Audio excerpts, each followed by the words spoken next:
Good evening. Thank you so much for choosing to be with us tonight, and happy Valentine's Day. I'm Scott Krause. Human remains were found at a vacant building that used to be the milk factory in El Centro. Reporter Karina Bazarte spoke to the El Centro Police Department with more details. A chilling discovery happened at a building when people found a human skull in one of the rooms. A discovery that still remains unsolved. The building where the remains were found is located on 3rd Street and Commercial Avenue.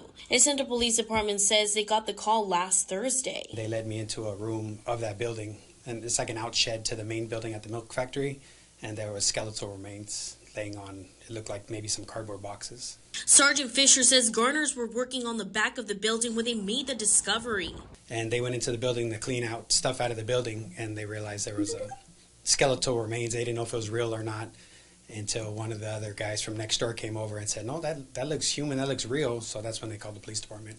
The man who called the police department is an owner of a storage next to the building where the remains were found. He says as he arrived, the people who discovered the bones first thought it was a fake skull.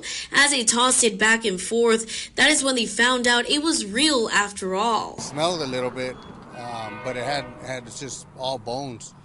And looks like the skull that the gentleman walked out with was to that body, or to the skeleton.